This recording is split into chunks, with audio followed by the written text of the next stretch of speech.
Many factions allege that the government is suppressing the general public under the guise of establishing law and order. These factions allege that the government gazetted the new Counter-Terrorism Act 3 days ago on the 22nd of March to accomplish this. මේක ඊටාම බරපතල විදිහට ලංකාවේ ප්‍රජාතාන්ත්‍රික අයිතීන් උල්ලංඝනය කරන විදිහේ පනත. This act brings out serious violations of the fundamental rights in Sri Lanka. Any police officer can arrest a person who is against the government.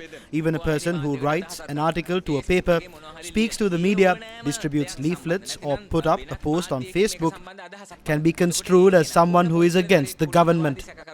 Under this act, any police officer can arrest such a person considering them as a terrorist. When the suspect is taken to the police, a senior inspector can remove all of the suspect's clothes and examine him and collect biological samples.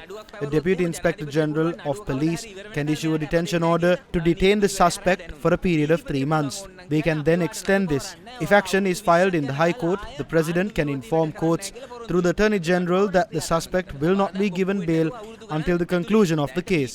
The Attorney General can give an assurance that they will not file action against the suspect under the promise that the suspect will not say anything against the government for the next 20 years. When we look at how court proceedings go ahead, there are people who are imprisoned for a long period without any charges against them being proved. The Prevention of Terrorism Act is the same, and this act is even worse. The President can ban any organization at any time.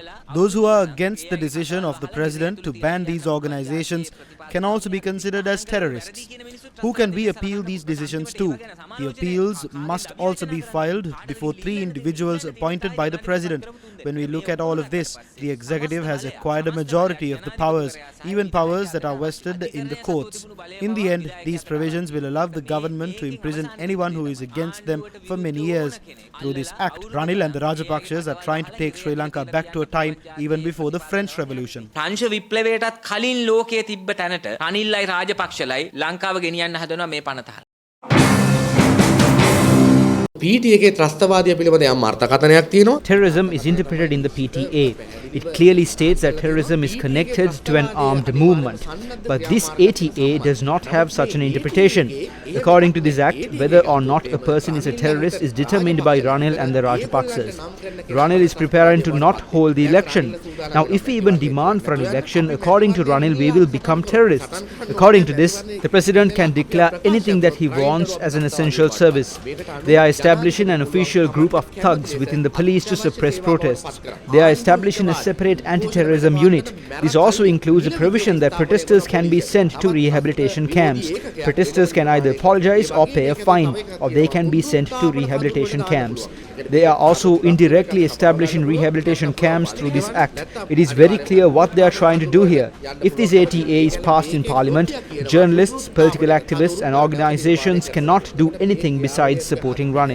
රනිල්ට තේරණ භාෂාවෙන් ගොට්ටල්ලන වැරෙන් මේ පනත ජාත්‍යන්තර ප්‍රමිතීන්ට පටහැනි. පැහැදිලි ලෙස This act is against international standards. As attorneys, we clearly state that this act is against international standards. The rulers are attempting to pass provisions for things that they want to do, which they couldn't do legally so far.